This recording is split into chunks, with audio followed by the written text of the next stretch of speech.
The 1,000 seeing holes. Adam returned before dawn. He had washed his hands, but Regnette could still smell the room on him. Perfume, copper, damp velvet, and the sweet antiseptic breath of cultivated flesh. Regnette sat behind a campaign table too large for him. Maps covered it. Not territories, but relationships. Laundresses, ferrymen, cooks, debtors. 2 guards who hated their employer. A magistrate who could be bribed once and embarrassed forever. Adam placed no report on the table. She is called Venice. The house has made her body part of the room. Regnette's expression did not change. Does she wish to leave? She asked whether the door could be made to forget her. A lesser man would have reached for a pistol. The room, having prepared a heroic corridor, waited expectantly. Regnette reached for a pencil. Then we do not storm the brothel. We arrange that she has already escaped. By midnight, the brothel's machinery still appeared intact. The cook drugged no one. She simply served the guards the wine they already stole. The laundress moved a locked trunk that contained no woman. The ferryman waited beneath the eastern sluice without knowing a name. 3 workers received enough money to disappear. Each carried one part of the route.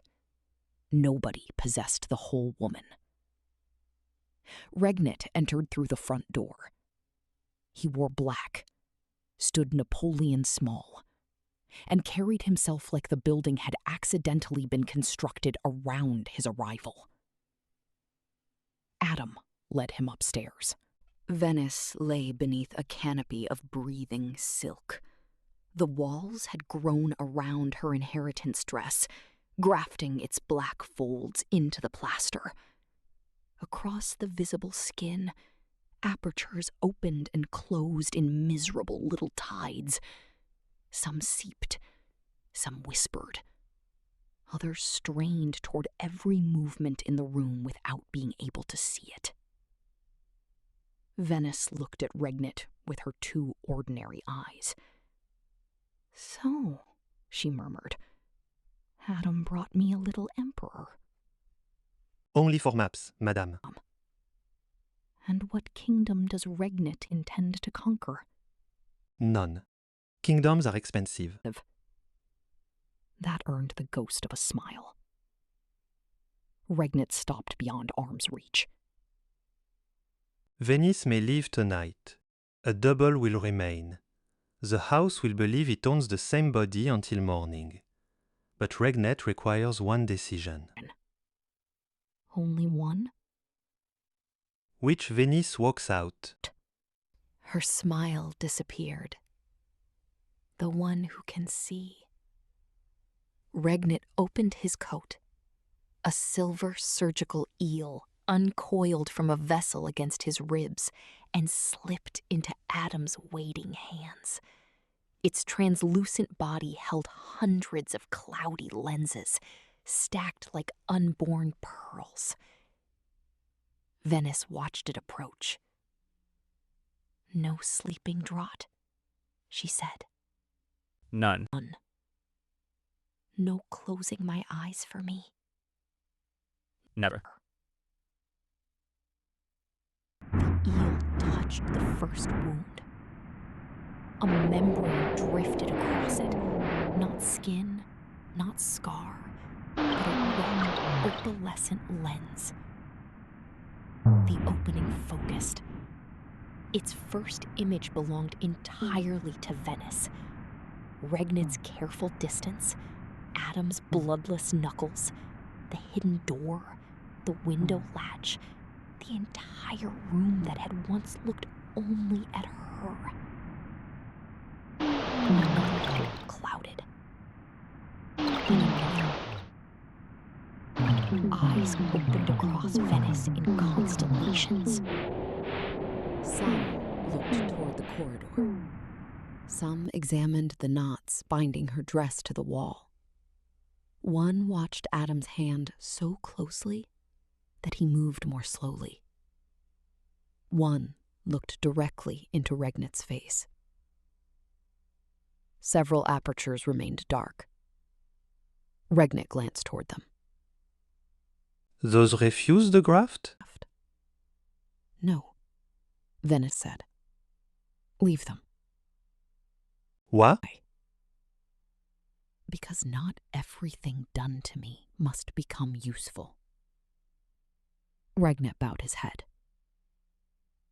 The eel passed them by. Adam brought the body double from beneath the service cloth. It resembled Venice only at a distance, an empty organism cultivated from the brothel's discarded wall flesh, warmed by borrowed blood, possessing no mind, pain, or appetite. It could breathe, turn its head, and repeat 3 expressions. Regnet asked the necessary question anyway. It feels nothing? Nothing. No nervous system. No passenger.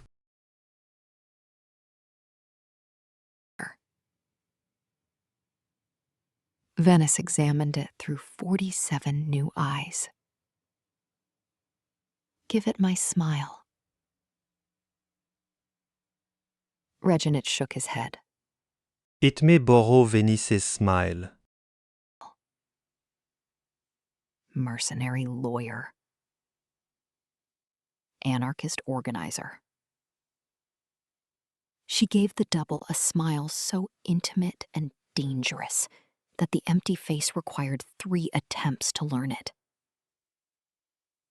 Then Venice began pulling herself out of the room. Nobody carried her. Adam cut only the graphs she selected. Reginald offered his hand once and left it suspended until Venice chose to take it. The inherited dress tore free by generations, donor panels, pearl scars, and old family names separating from the wall one careful seam at a time. The double settled beneath the canopy. When the proprietress later opened the door, it turned Venice's borrowed smile toward her.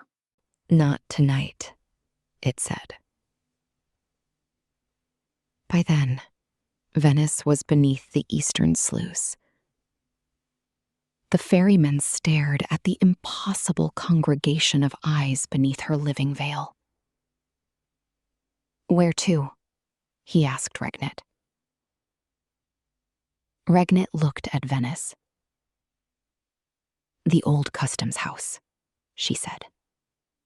Windows on 4 sides. The boat pushed into the flooded dark.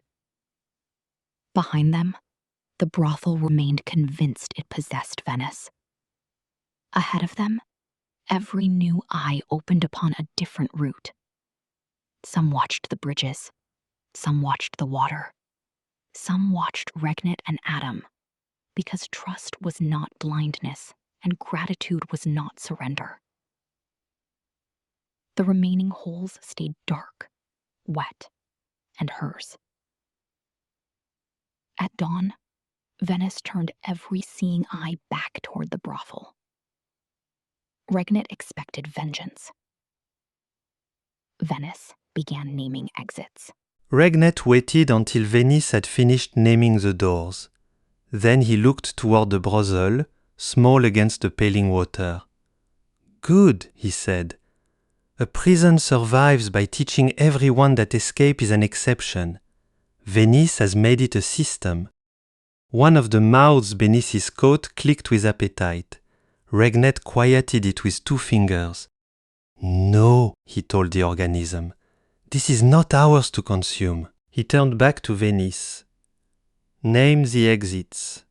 Regnet will make certain the walls remember them. His smile was slight, suspiciously soft. M-O-W-A-W-H.